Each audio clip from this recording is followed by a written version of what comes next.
पूर्णमुदच्यते पूर्णस्य पूर्णमादाय पूर्णमेवावशिष्यते। ॐ शान्ति शान्ति शान्तिः। शङ्करं शङ्कराचार्यं केशवं बादरायणं सूत्रभाष्यकृतौ वन्दे भगवन्तौ पुनः पुनः।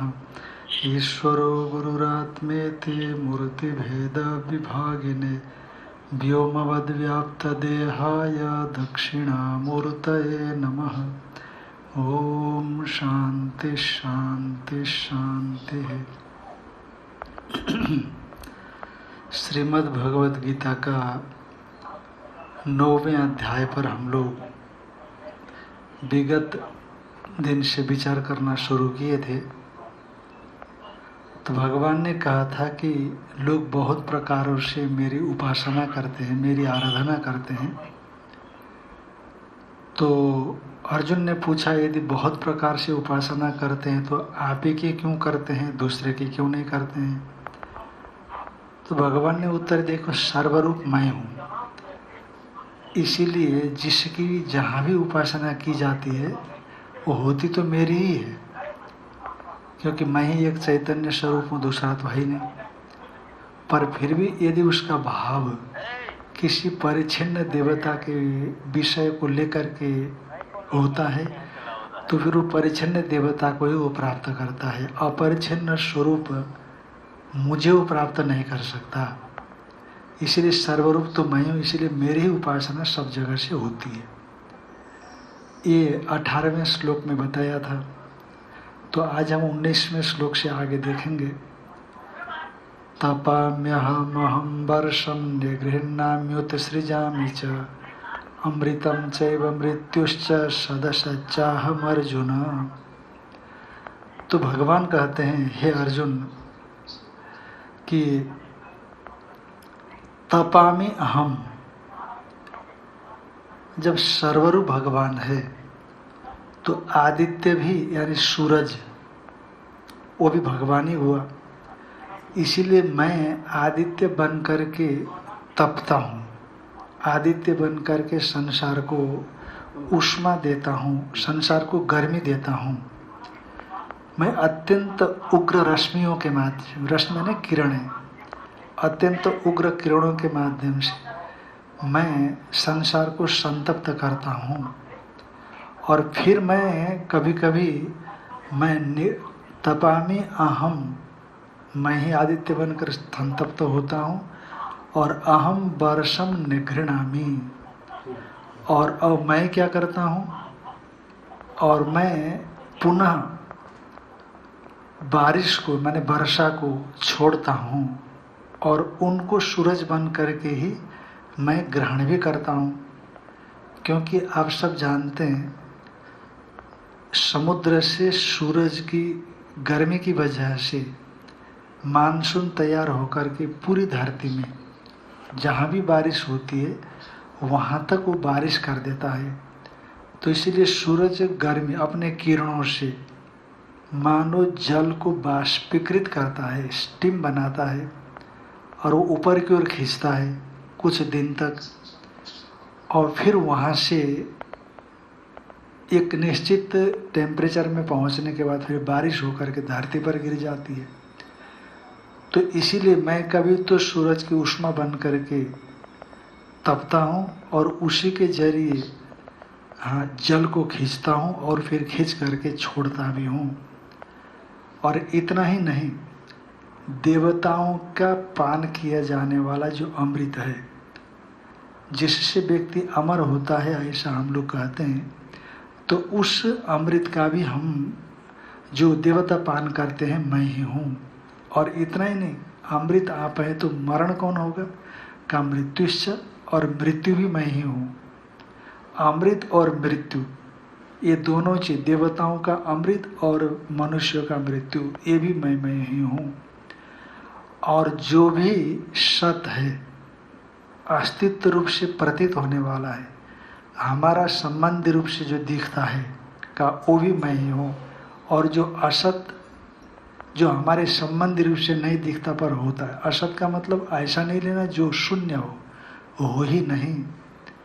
जैसे खरगोश के सींग नहीं होते, जैसे आकाश में फूल नहीं होते, जैसे मृग मरीचिका में जल नहीं होता, का ये जो नहीं होता वो भगवान है, ऐसा नहीं, ये भगवान नहीं है। सत का मतलब जो हमारे से संबंधित होकर के प्रतीत हो रहा है, और असत का मतलब जो हमारे से संबंधित नहीं हो रहा है परंतु है, जैसे कारण रूप से, जैसे कारण रूप से, जो कारण रूप से प्रतीत होने वाला है। जैसे मान लीजिए कि जो स्थूल जगत है, इस स्थूल जगत के प्रति कारण सूक्ष्म जगत होता है, तो सूक्ष्म जगत हमारे संबंधी रूप से संबंधित नहीं होता, अप्रतीयमान है पर होता है, पर वो हमारी दृष्टि में भले ही वो असत हो, असंबंधित लगे, परंतु चूंकि ये जो सत और असत के विभाग है, भगवान उन सब से भी परे है, इसलिए उनसे वो संबंधित होता है। इसलिए हे अर्जुन, चाहे सत हो चाहे असत हो, जो भी संसार में प्रतीयमान है वो सब कुछ मैं ही हूँ, मेरे से भिन्न कोई दूसरा नहीं है। तो इस प्रकार से जो विभिन्न प्रकार के विज्ञान है और यज्ञ है, उनके द्वारा भगवान की ही लोग क्या करते हैं, पूजा करते हैं। जो भगवान को जानते हैं पूजा करते हैं, और धीरे धीरे अपने मन को भगवत भाव से भावित बना लेते हैं।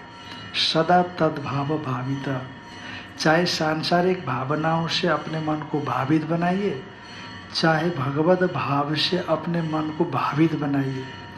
भगवत भाव से तद आपन्न, यानी भगवत भाव ओतप्रोत से उसके हृदय में प्रवेश कर जाता है। जैसे आप अपने संतान की भावनाओं से भावित होते हैं, जिसके प्रति जिसका लगाव होता है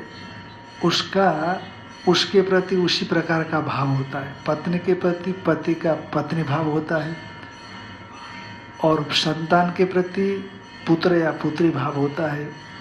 पति या अन्य जो रिश्तेदार है उनके प्रति उसी प्रकार का भाव होता है। लोभी का धन के प्रति भाव होता है। तो वो रिश्ते, कितने बार बहुत कंजूस व्यक्ति धन को संरक्षित करने के चक्कर में, धन को संग्रहित करने के चक्कर में उसका उपभोग भी नहीं कर पाता, क्योंकि उसकी वृत्ति अत्यंत कंजूस प्रकार की होती है। तो इसीलिए उसी भावना से भावित है। पर जो कोई कामी पुरुष है वो काम भावना से भावित होता है, चाहे वो जो कामना का विषय हो, चाहे स्त्री हो या जो पुरुष हो, उसी भावना से उसका मस्तिष्क भावित होता है। पर जो यश की अपेक्षा रखने वाला है, जो कीर्ति की अपेक्षा रखता है, तो उसको ये दोनों चीज़ें गौण हो जाती है। उसके लिए कामनाएं भी गौण हो जाती है, और उसके लिए भी धन संपत्ति गौण हो जाती है, उसके लिए यश की प्रधानता हो जाती है। तो इसीलिए उसी भावना से भावित होता है। तो भगवान की भावना रखने वाले व्यक्ति भगवत भाव से जब भावित होता है, उसका चित्त उसी आकार से आकारित हो जाता है, तब भगवान के साक्षात्कार की संभावना उसके हृदय में बढ़ती है। और जितना इस प्रकार की भावना उसके हृदय में बनेगी, उतना जगत छूटेगा। और जितना जगत उससे छूटने का अर्थ ये नहीं होता कि आकाश में उड़ेंगे आप, आकाश भी तो एक जगत ही होता है, जगत का एक हिस्सा है। छूटने का मतलब है कि हमारे अंतःकरण से जगत के प्रति जो राग या द्वेष है, ये दोनों से हम धीरे धीरे विनिर्मुक्त होते हैं, और भगवान के प्रति हमारा भाव बढ़ जाता है। जैसे एक पति पत्नी है, उनकी शादी के बाद बहुत दिन तक संतान नहीं हुई, तो आप किसी बच्चे को देख करके बड़े प्रेम करने लग जाते हैं। समान रूप से सभी बच्चों के प्रति आपका प्रेम हो जाता है, तो उसको लेते हैं, उसको खिलाने पिलाने का प्रयास करते हैं, आपके अंदर में प्रेम उमड़ आता है। पर भगवान की कृपा से जैसे ही आपका बच्चा हो जाता है, फिर आप अन्य बच्चों की अपेक्षा से बहुत ही ज़्यादा अपने बच्चों के प्रति भावना को केंद्रित कर लेते हैं, क्योंकि अपनत्व तो उसमें बढ़ जाता है। तो अन्य जितने भी है जो आज तक आपके हृदय में थे, वो आपके हृदय से हट जाते हैं और आपका बच्चा आपके हृदय में स्थान पाता है। उठते बैठते खाते पीते सोते निरंतर आप उसी बच्चे के चिंतन में होते हैं। आजकल लोग पालना घर में बच्चे को छोड़ देते हैं, पर माँ या पिता जब अपने काम में लग जाते तो काम से फुर्सत होते उनको अपने बच्चे की याद बनी रहती, क्योंकि वहाँ भावना जुड़ी हुई है। तो ऐसी भावना, इससे भी प्रबल भावना, क्योंकि ईश्वर की आराधना करने वाला जो साधक है, उस साधक के भीतर में तो ईश्वर से अतिरिक्त दूसरे विचारों के लिए अवकाश भी नहीं होता। बहुत बार ऐसा होता है, खा रहा है उसको खाने का ध्यान नहीं रही, पी रहा है पीने का ध्यान नहीं, बात कर रहा है बात करने का भी ध्यान नहीं है। जैसे जैसे ये भावना प्रबल होकर के आगे बढ़ती है, वैसे वैसे उसकी स्थिति में एक प्रगाढ़ता आने लगती है, और जितना प्रगाढ़ ये स्थिति बनती है उतना उतना जगत व्यवहार उससे बिल्कुल निस्सार मालूम पड़ने लगता है, छूटता हुआ चला जाता है। छोड़ने की जरूरत नहीं, शुरू में जगत की ओर से हमें थोड़ा सा समय निकाल करके आप छोड़ना चाहोगे, शुरू में छूटेगी ना, जगत छूटेगा नहीं। थोड़ा सा समय निकाल करके ईश्वरीय भावना में अपने मन को भावित करने का प्रयास करना पड़ता। हो सकता है पूरा जन्म लगे, हो सकता है दूसरा जन्म लगे, तीसरा जन्म लगे।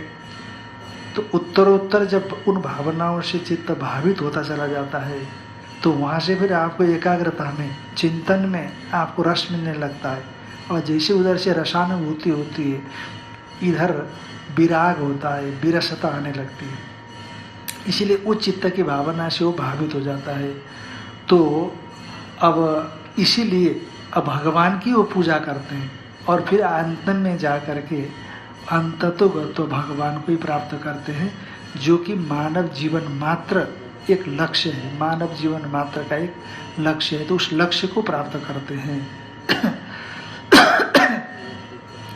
परंतु जो लोग भगवान की आराधना नहीं करते, संसार को ही प्राप्त करना चाहते हैं, संसार की अपेक्षा रख करके तो जगत व्यवहार करते हैं, तो उनकी अपेक्षा ही उनको जगत में बांधे रखती है। आपका मन यदि जगत में है तो इसमें दोष आप ही का है, किसी का नहीं। आप कहोगे कि भगवान आपके मन को जगत से उठा करके परमेश्वर में लगा दे, तो ऐसा करेंगे तो आप भगवान से विद्रोह कर बैठेंगे, क्योंकि आपके मन में जगत के संस्कार है। जब आपके मन में जगत के संस्कार है, तो अचानक वहाँ से हटा करके भगवान आपके यानी भगवान के प्रति मन को कैसे लगा देगा? अर्थात नहीं लगाएगा। इसलिए भगवान का ये सिद्धांत है, भगवान ने स्मृति और श्रुति में बता रखा है, धीरे धीरे अपने मन को जगत व्यवहार से हटा करके परमार्थ में केंद्रित करो। जैसे आप परमार्थ में केंद्रित करोगे, वैसे ही वैसे आपका मन जगत व्यवहार से ऊपर उठ करके परम तत्व पर एकाग्र होने लगेगा। पर ऐसा नहीं करके जब जगत पर ही अपने मन को लगाते हैं, तो उनकी क्या स्थिति होती है, तो उनके विषय में यहाँ पर भगवान 20वें श्लोक के माध्यम से कहते हैं। त्रैविद्यामां सोमपापूतपापा यज्ञैरिष्ट्वा स्वर्गतिं प्रार्थयन्ति ते पुण्यमासाद्य सुरेन्द्रलोकम् अश्नन्ति दिव्यान् दिवि देव भोगान्। त्रैविद्या माने 3 वेदों को जो जानते हैं। त्रैविद्या का मतलब त्रिविद्या का भाव को त्रैविद्या माना ऋक यजु साम। ऋक यजु साम यानी ये जो मंत्र है, वैदिक मंत्र है, इन वैदिक मंत्रों के माध्यम से जिन कर्मों का संपादन करके हम सोम का पान करते हैं, देवताओं की आराधना करते हैं और फिर सोम का पान करते हैं, तो यज्ञ में उपलब्ध सोम का पान करने से व्यक्ति के भीतर के दोषों की, पापों की निवृत्ति होती है। हाँ, तो ऐसा हमारा शास्त्र कहता है, पुण्य न पापम अपनुदति, पुण्य कर्म से पाप नष्ट हो जाते। और पाप कर्म से पाप बढ़ जाते हैं, अपुण्य कर्म से पाप बढ़ जाते हैं, अधर्म से पाप बढ़ जाता है। तो इसलिए जैसे आप ये कर्म करते हैं जो ऋक यजु साम, तो इन मंत्रों के प्रभाव से पवित्र हुआ जो सोमरस इत्यादि है, प्रसाद समझ लीजिए, उसको ग्रहण करने पर आपके भीतर के जो मल है, विक्षेप नहीं, मल रूप जो दोष है, उन दोषों की निवृत्ति हो जाती है, तो पाप की निवृत्ति हो जाती है। तो ऐसा वो लोग यज्ञों के माध्यम से करके स्वर्गतिम प्रार्थयन्ते, स्वर्गलोक, स्वर्गति माने स्वर्गलोक की प्रार्थना करते हैं, चाहते हैं। इसीलिए हमारी स्थिति कैसी है और हमारी स्थिति ये क्यों बनी, इसके पीछे भगवान का कोई हाथ नहीं होता, क्योंकि हम जिस प्रकार के अपने पूर्व अदृष्ट लेकर के आते हैं और जिस प्रकार के हमारे संस्कार है लेकर के आते हैं, उस संस्कारों से प्रवृत्ति होती है, अदृष्ट से उसी ढंग का हमको फल मिलता है। अदृष्ट माने पुण्य पाप, उसके हिसाब से फल मिलता है। इसीलिए हमारे भीतर में मौजूद जो पाप कर्म है या पुण्य कर्म है, यदि सकाम भावना से किए हुए हों तो हमें फिर सकाम भावना से ही उन कर्मों में प्रवृत्त करा देते हैं और उन कर्मों का फिर हम कामना पूर्वक कर लेते हैं, फिर वो कामना से फल की प्राप्ति हो जाती है। तो ये जो सिस्टम है घूमते रहने की, ये कभी अंत नहीं होता है। जैसे कोई भंवर हो, घूमने वाला जल हो, उस जल में एक तिनके को आप डाल दीजिए, तो जैसे जैसे जल घूमता रहेगा वो तिनका उस जल से बाहर नहीं निकल पाता, वो तिनका जल के भीतर में निरंतर वो भ्रमर में घूमता रहता है। उसी तरह से यहाँ कर्म करते हैं, सकाम भावना से करते हैं, उससे पुण्य और पाप रूप कर्म होते हैं, और पुण्य और पाप कर्म होते हैं, उससे फिर पुण्य कर्म होगा तो स्वर्ग चले जाते हैं, वहाँ फल भोग करके फिर धरती पर आते हैं कर्म करने के लिए। और यदि पाप कर्म हो गए तो उन पाप कर्मों का फल भोगने के लिए पशु योनि, नारकीय योनि, वहाँ चले जाते हैं। फिर वहाँ से फिर वापस फिर धीरे धीरे मनुष्य शरीर में कर्म करने के लिए पहुँच जाते हैं अदृष्ट के हिसाब से। इसलिए आप इन सब चीज़ों में भगवान को दोष नहीं दे सकते हैं। आप अपने को ही बनाने वाले हैं और अपने को बिगाड़ने वाले आप ही है। इसलिए त्रैविद्यमाम सोमोपा पूत पापा यज्ञरिष्ट्वा स्वर्गतिम प्रार्थयन्ते ते पुण्यमासद्य सुरेंद्र लोकम अश्नन्ति दिव्यान दिव्य देव भोगान। वही लोग क्या करते हैं, जब कर्म करके स्वर्गलोक को पहुंच जाते हैं, इंद्रलोक, सुरलोकम, इंद्रलोक, तो वहाँ प्राप्त करके वहाँ होने वाले दिव्य जो भोग है, स्वर्ग में होने वाले दिव्य भोग को भोग करके भोग लेते हैं। यहाँ तक की बात बता दी गई। कहने का मतलब क्या है, जैसे आप नौकरी करते हैं, आप बिजनेस करते हैं, ये जो कुछ भी करते हैं, तो इनके द्वारा आप जमा करते हैं, बैंक बैलेंस होता है, एक किसी स्कीम में आप पैसे को लगा देते हैं। और अब जैसे इस बार तो आपने देख लिया, जैसे लॉकडाउन हुआ, तो लॉकडाउन में जो भी आपके पास था वो निकाल करके आप धीरे धीरे खर्चा करने लगे। तो जैसे जैसे आप खर्चा करते हो वैसे वैसे आपका धीरे धीरे खर्च करते करते चीज़ें निकल जाती है। वैसे ही स्वर्गलोक की स्थिति है। स्वर्गलोक में भी आप जैसे चीज़ है वो कर लेते हैं, इकट्ठा करके रखे हैं, तो वही चीज़ आपको वहाँ मिलती है।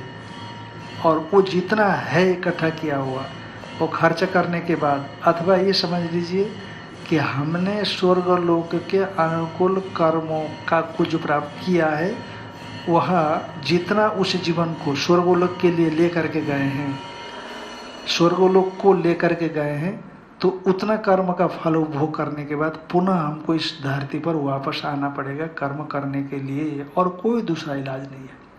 बस जैसे एक मजदूर होता है, मजदूर मजदूरी करता है दिन भर, और जो इकट्ठा किया हुआ है उसको शाम को जा करके या दूसरे दिन तक खर्च करके ख़त्म कर देता है, उसी तरह से हमारी जो कमाई है यहाँ किया हुआ जो पुण्य कर्म है वो स्वर्ग आदियों में जा कर के सुख का उपभोग करके फिर खर्चा कर देते हैं। जब खत्म हो गया, फिर खत्म होने के बाद एक क्षण भी आप और रुक नहीं सकते, पुनः वापस आकर के धरती में पुनः कर्म करना पड़ेगा, जिसके वजह से आपको स्वर्ग आदि फल की प्राप्ति होती है। इसलिए स्वर्ग आदि में जाना कोई बहुत बड़ी उपलब्धि, बड़ा फल नहीं माना जा सकता है।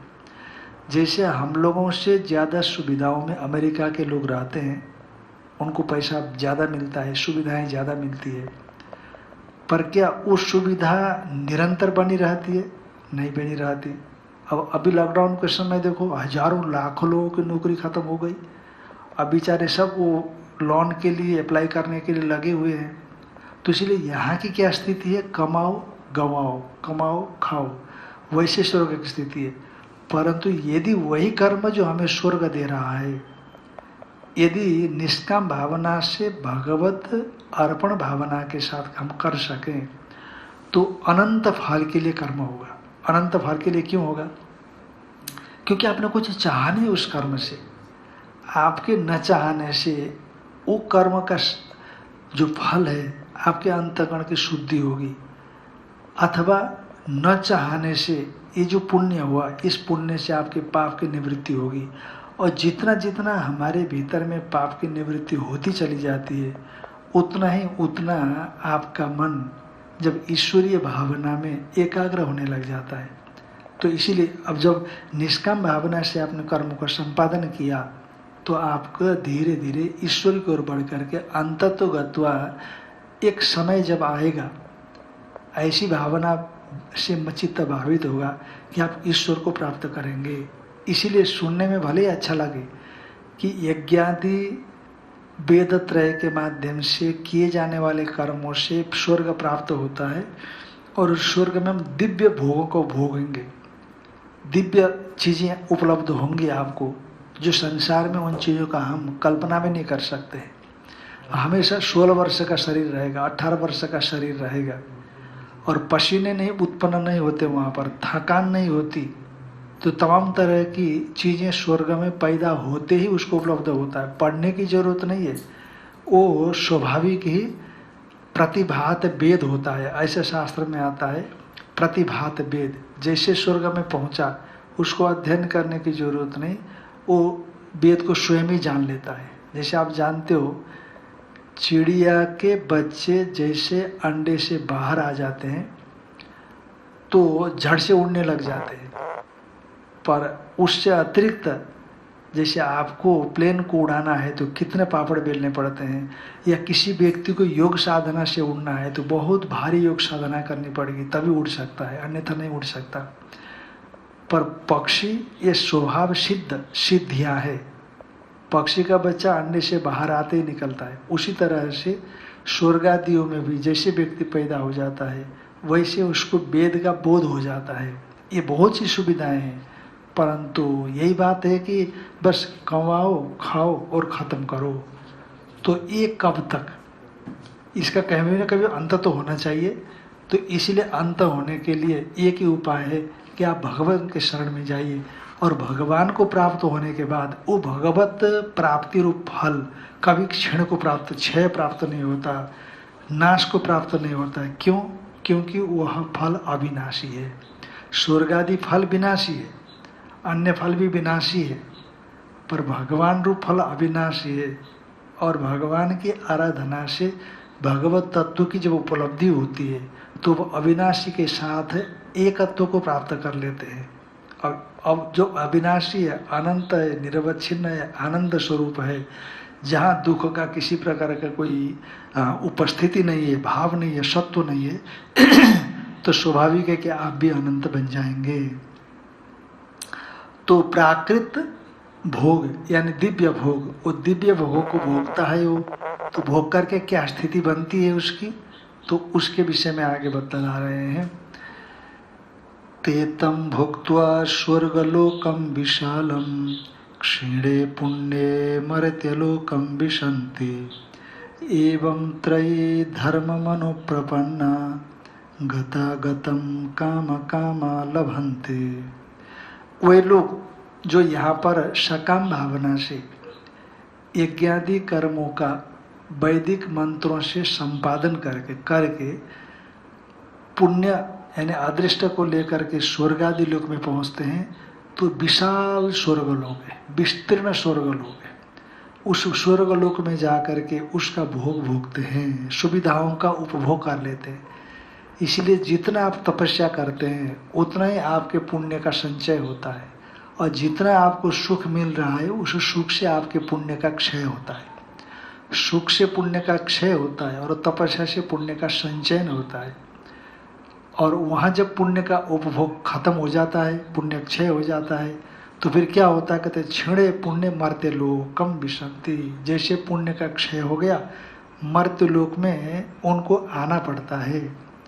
शास्त्र का ऐसा वचन है हम लोग यहाँ से जब शरीर पूरा हो जाता है, मरते हैं, तो हमारा जो लिंग शरीर है, माने सूक्ष्म शरीर है, 17 तत्वों का बना हुआ है। ये बात मैंने कई बार आप लोगों से चर्चा की है। उसमें 5 ज्ञानेंद्रियाँ होती है, 5 कर्मेंद्रियाँ होती है, 5 प्राण होते हैं, मन बुद्धि चित्त अहंकार। जब मन को और चित्त को एक कर देते हैं, बुद्धि और अहंकार को एक कर देते हैं, तो 2 तत्व हो जाते हैं 4 की जगह पर। तो ये 2 तत्व और वो 15 तत्व, माने 17 तत्व। ये 17 तत्व मिल करके लिंग शरीर अर्थात सूक्ष्म शरीर होता है, जो हमारे स्थूल शरीर के अंदर बैठा हुआ है, अत्यंत सूक्ष्म है वो। और मन भी उसमें है।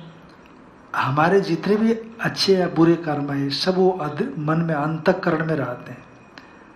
पर वो यहाँ से मरते समय हमें स्वर्ग में कौन सा फल प्राप्त करना है, कितने दिन रहना है, ये निर्धारित होता है। प्रबल कर्म सामने आते हैं, उसके बाद शरीर पूरा हो जाता है, हम स्वर्ग जाते हैं। तो वहाँ स्वर्ग पहुँचने के बाद फिर वहाँ जाकर के फल भोगने के बाद जितने दिन का है, जैसे यहाँ पर व्यक्ति की उम्र 60 साल की है, 70 साल की, 80 साल की है, इतना उपभोग करने के बाद अब उसको शरीर छोड़ना ही पड़ता है। उसका जो लिंग शरीर है, उसका सूक्ष्म शरीर है, इस शरीर को छोड़ करके अब दूसरा शरीर ग्रहण करने के लिए यहाँ से चला जाता है, जिसको आप मरा हुआ मानते हैं। स्थूल शरीर से सूक्ष्म शरीर का अलग होना, ये हमारा जगत में मरना कहलाता है। मर गए, साकेतवासी हो गए, ब्रह्मलीन हो गए, जो आप कहते हो, करीब करीब जगत व्यवहार में इसी को कहा जाता है। तो ये स्थूल शरीर तो खत्म हो गया और लिंग शरीर, सूक्ष्म शरीर धूमादि मार्गों के जरिए स्वर्ग में चला गया, और उतने दिन तक भोग भोगने के बाद अब वहाँ शरीर कैसे मिलता है, कि वहाँ का शरीर हमारा जैसे पार्थिव अंश ज़्यादा होता है, पृथ्वी का अंश ज़्यादा होता है, वहाँ पर जलीय अंश ज़्यादा होता है। कहते जब शरीर का उपभोग पूरा हो जाता है तो उसको कुछ दिन पहले, कुछ क्षण पहले पता लग जाता है कि मेरे कर्मों का फल खत्म हो गया। बस उसको भारी चिंता शुरू हो जाती, उसको भारी चिंता शुरू हो जाती है। जैसे किसी को नौकरी से बर्खास्त कर दिया जाए, या कोई व्यक्ति बिजनेस में बड़ा भारी घाटा वहन कर रहा हो, घाटा हो रहा हो, उसको कितनी चिंता हो जाती है। उसी तरह से जब शरीर ही छूट रहा हो, इससे बड़ा घाटा और क्या हो सकता है, तो उसको बड़ी भारी चिंता होती है। इसी चिंता में उसका जो जल है बर्फ की तरह पिघल जाता है, और जैसे पिघल जाएगा तो स्थूल शरीर पिघल गया, और सूक्ष्म शरीर धीरे धीरे वहाँ से हवा में, आकाश में, हवा में होते होते होते फिर धरती पर कहीं आ जाता है, धान्यादियों में आ जाता है, अन्न में आ जाता है। फिर उस अन्न को पिता खा लेता है, पिता के जरिए फिर माँ में जाता है, फिर 9 महीना तक माता के गर्भ में रहकर फिर एक मनुष्य जीवन को प्राप्त करके फिर आगे कर्म करने की शुरुआत करता है। तो ये प्रक्रिया हमारे शास्त्रों की है। अब यहाँ फिर कर्म करेगा सकाम भावना से, फिर वो स्वर्ग आदि में जाएगा उसी प्रक्रिया से, फिर उसी प्रक्रिया से वहाँ पर रह करके भोग भोगेगा, फिर उसी प्रक्रिया से वो नीचे आ जाएगा, फिर कर्म करना शुरू करेगा। ये अनंत बार तक हम लोग कर चुके। अब आपको ये देखना है।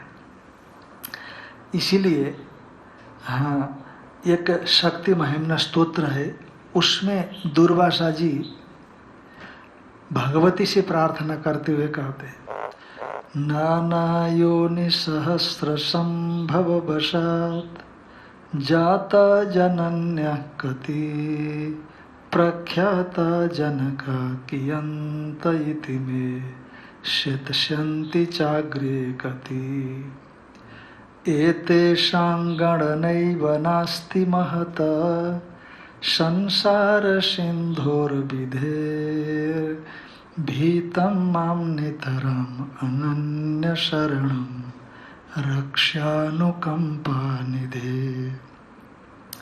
दुर्वासा जी कहते नाना योनि सहस्र संभववशात, नाना सहस्र शरीरों में उत्पन्न होने की वजह से ये मुझे पता नहीं कि कितने माताएं हो गई और कितने पिता हो गए, इसका कोई लेखा जोखा नहीं है। और आगे भी कितने माताएं होंगी और कितने पिता होंगे, इसका कोई लेखा जोखा नहीं है। इसलिए हे भगवती, मेरे को बड़ा भय पैदा हो रहा है जब ये जगत के व्यवहार को, जगत में पुनरावृत्ति को याद करता हूँ, शास्त्रीय ढंग से समझता हूँ, तो मुझे बड़ा भय लगता है। भीतम, मैं डरा हुआ हूँ और इसीलिए मैं आपकी शरण में आया हूँ। भीतम मम नितराम अनन्य शरणम, अब मेरी आप रक्षा करिए, कुछ ऐसा विधान करिए, कुछ ऐसे कृपा करिए ताकि ये जो पुनरपि जननम पुनरपि मरणम पुनरपि जननी जठरे शयनम यह दुस्तारे यह संसारे खल दुस्तारे कृपया पारे पाहि मुरारे भज गोविंदम भज गोविंदम भज गोविंदम मूढ़मते। का पुनरपि जननम, पैदा हो, पुनरपि मरणम, फिर मरो, पुनरपि जननी, फिर माँ के पेट में जाओ, पुनरपि जननी जठरे शयनम, फिर माँ के पेट में रहो। इस संसार से कब हम पार हो सकते हैं? हे गोविंद, अब मुझे को बड़ा डर लग रहा है, इसीलिए आप मेरे को अपने शरण में ले लो। भज गोविंदम, इसलिए संसार के लोगों को आचार्य शंकर बोलते हैं कि गोविंद का भजन करो, गोविंद का भजन करो, गोविंद का भजन करो। अपने कर्तव्य को इस ढंग से निर्वाह करो। देखो, मनुष्य जीवन कर्तव्य पालन के लिए मिला है, भोग के लिए नहीं। आपके प्रारब्ध से भोग मिलता है तो उसमें आसक्त नहीं होना, निरपेक्ष भाव से, ठीक है प्रारब्ध से मिल रहा है पर उसमें अटैचमेंट नहीं होना, उसमें अहंकार नहीं करना कि मैं बड़ा हूँ, मैं पैसा वाला हूँ, मैं सुंदर हूँ, मैं बड़ा वक्ता हूँ। इसमें कभी अहंकार करेंगे तो अहंकार ही आपको बंधन में डालेगा। फिर ये बातें दोहराई जाएंगी कि कितनी माताएं हुई, कितने पिता हुए, पुनरपि जन्म पुनरपि मरणम। तो इससे कब मुक्त होंगे? सबसे बड़ी समस्या है, हम लोग विचार नहीं करते। आप एक हफ्ते के अपने भोजन का एक डाटा बना करके रख लीजिए कि कल आपने कौन सी दाल खाई, कौन सी सब्जी खाई, आज क्या खाई, कल क्या खाई, परसों खाई। ये दूर रहा है बस। एक दिन, 2 दिन, या कितने दिन तुअर की दाल हो गई, कितने दिन मूंग की दाल हो गई, कितने दिन लौकी की सब्जी हो गई। तो ये बारंबार होता है, परंतु उदासीनता नहीं होती। बस यही कर रहे हैं, आप रोज यही कर रहे हैं। उसी तरह से रोज कर्म कर रहे हैं, कभी नरक जाते हैं, कभी स्वर्ग जाते हैं, फिर पैदा होते हैं, फिर पैदा करते हैं। बस यही हमारे संसार की और हमारी नियति बन गई। तो इसीलिए यहाँ पर भगवान स्वर्ग लोकों से गिरने का, स्वर्ग लोकों से प्रकट पैदा होने का वर्णन करके एक वैराग्य को ध्वनित करना चाहते हैं। तो तेतम भुक्त्वा स्वर्गलोकम विशालम, विशाल स्वर्गलोक का उपभोग करके जब पुण्य क्षीण हो जाता है तो मर्त्य लोक में विसंति आते हैं।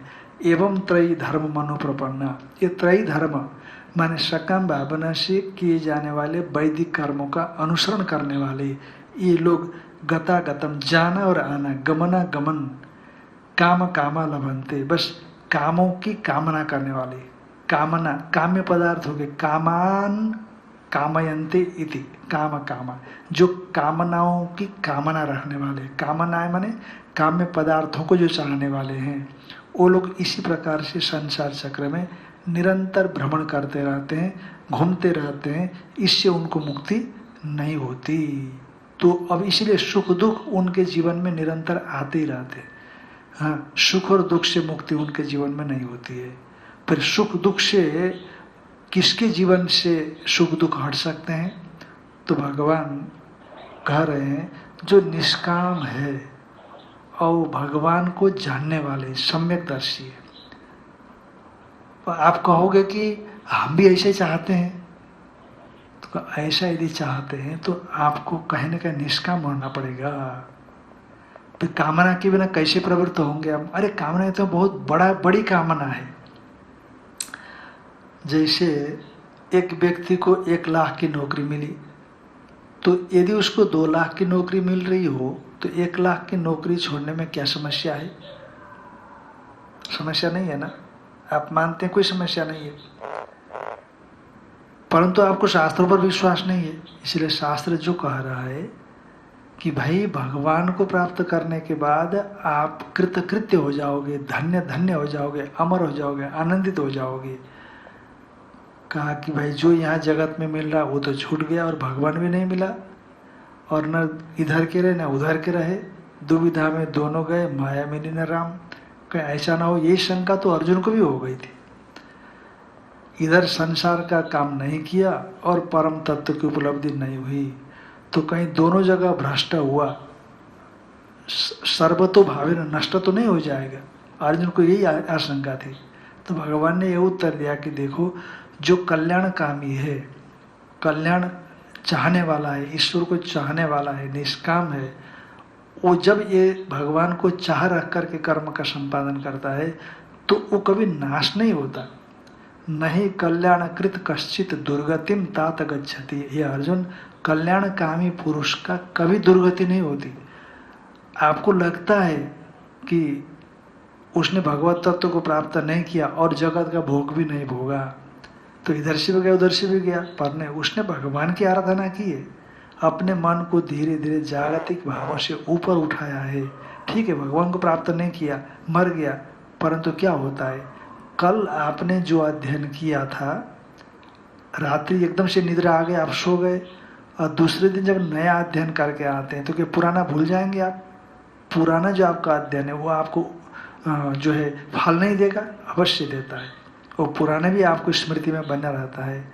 उसी तरह से जो हमने इस जन्म में किया है और दूसरे जन्म में जाकर को हमको अवश्य मिलता है, चाहे भगवान की आराधना हो, चाहे तो निष्काम जो दूसरे प्रकार के कर्म हो।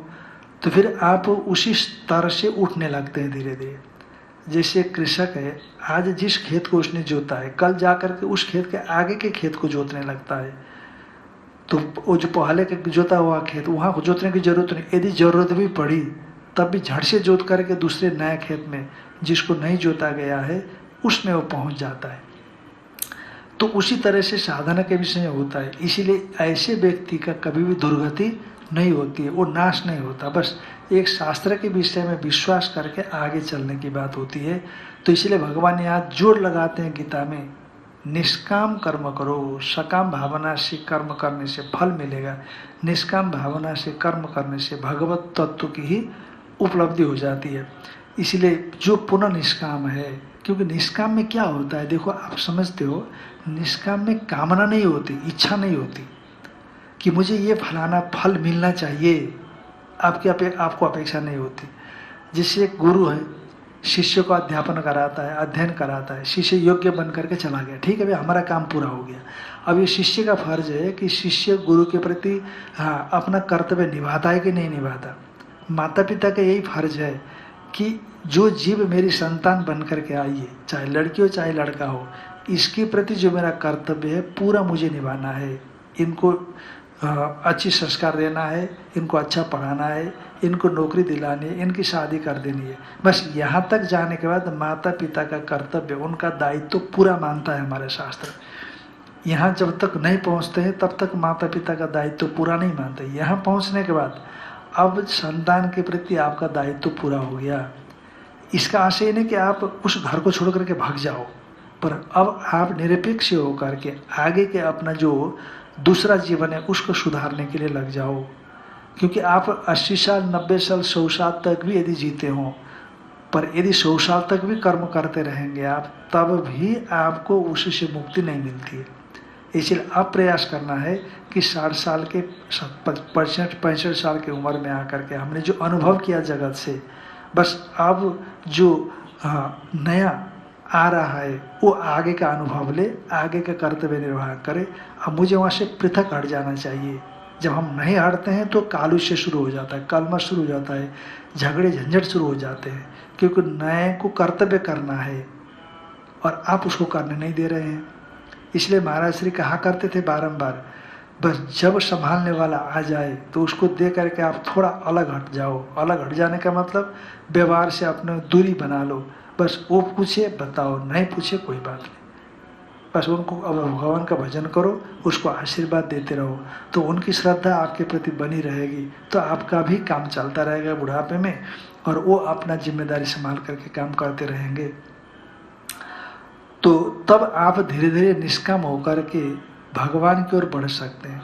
अब यदि ऐसा न हो, सकाम भावना से कर्म करते रहेंगे, तो जैसे पहले 2 श्लोकों में बताया, कर्म करेंगे स्वर्ग जाएंगे, भोग भोगेंगे, फिर धरती पर आएंगे। कर्म करेंगे, पाप कर्म हो जाएगा, नरक जाएंगे, फिर वहाँ से घूमते घूमते धीरे धीरे मनुष्य जीवन में आ जाएंगे। और मनुष्य जीवन में भी कैसे कैसे मनुष्य होते हैं आप देख सकते हो। आकंठक पाप में डूबे रहते लोग के, ऐसा न हो हम बुरे कर्म में फंसें और आकंठक पाप में डूबे रहें, और मनुष्य जीवन आकंठक पाप में जब डूबा रहेगा तो फिर आगे जा कर के हम पशु योनि में चले जाएंगे, नारी की योनि में चले जाएंगे। तो मनुष्य जीवन तो ये था कि हम भगवान की ओर आगे बढ़ें। ये तो खान है, खान से तमाम तरह के द्रव्य निकलते हैं, रत्न निकलते हैं। उस तरह से मनुष्य जीवन से तमाम तरह की चीज़ें निकाली जा सकती है। स्वर्गलोक जा सकते हैं, ब्रह्मलोक जा सकते हैं, ब्रह्म की उपलब्धि कर सकते हैं, अजर अमर अनंत तत्व की प्राप्ति कर सकते हैं। नहीं तो फिर निरंतर पैदा हो निरंतर मरो, इसी को श्रुति कहते हैं, जायस्व मृयस्व इति तृतीया गति। पैदा हो और मरो, पैदा हो और मरो। ये भगवान, ये श्रुति हम लोगों को चेतावनी देती। यदि अर्चिरादि मार्ग से चलने के अनुकूल कर्म नहीं किया आपने, दुर्मार्ग के चलने के अनुकूल कर्म नहीं किया आपने, या भगवान की प्राप्ति के लिए निष्काम कर्म का संपादन नहीं किया आपने, तो फिर जायस्व मृयस्व, पैदा हो और मरो, कीड़े मकोड़े की स्थिति प्राप्त हो जाती है। इसीलिए अब ये मनुष्य जीवन में जो हमें बचा हुआ काल है, उस काल को इस ढंग से सदुपयोग करना है, कर्तव्य कर्म को निभाना है, और पर भगवद अर्पण भाव से निभाना है। जैसे जैसे आप भगवान अर्पण भाव से करेंगे, अरे आप नौकरी करोगे तो पेमेंट कोई सरकार के खाते में थोड़ी आएगा, पर वो भगवान का है, भगवान ने मेरे को लगाया है, भगवान का कृपा प्रसाद समझ करके उसका उपभोग करना। यज्ञशिष्ट हसीन संतो मुच्यंते सर्व के विषय। तो इसलिए भगवान को अर्पण करके जो उपभोग करता है सभी प्रकार के पापों से मुक्त हो जाता है। तो इसलिए भगवान का भक्त बनना, जो करते हैं वो भगवद अर्पण भाव से करना, भगवान को स्मरण करते हुए करना, भगवान की प्रार्थना करते हुए करना, और ये करना कि ईश्वर के द्वारा ही मैं कराया जा रहा हूँ, मैं करने वाला कौन होता हूँ, या मेरा प्रारब्ध है मेरे से करा रहा है, मेरे को राग द्वेष से विनिर्मुक्त होकर के करना है। आप कर भी रहे हो पर राग द्वेष बढ़ा भी रहे हो, ये तो आपका तपोभूमि है, तपस्या करने का क्षेत्र है। इसलिए यही प्रयास करना कि राग द्वेष कैसे हमारे से निकल जाए। इसलिए प्रयास तो ये करना है कि जिससे राग होता है, जिससे द्वेष होता है, राग से भी हम विनिर्मुक्त हो, द्वेष से भी विनिर्मुक्त हो, और प्रेम के साथ हम बर्ताव कर सकें, ऐसा हमारा जीवन होना चाहिए। इन्हीं शब्दों के साथ हरिओम तत्सत, हरिओम तत्सत। ओम पूर्णमदः पूर्णमिदं पूर्णात् पूर्णमुदच्यते पूर्णस्य पूर्णमादाय पूर्णमेवावशिष्यते। ओम शांति शांति शांति। शंकरं शंकराचार्यं केशवं बादरायणं सूत्रभाष्यकृतौ वन्दे भगवन्तौ पुनः पुनः। ईश्वरो गुरुरात्मेति मूर्तिभेदविभागिने व्योमवद्व्याप्तदेहाय दक्षिणामूर्तये नमः। ओम शांति शांति शांति।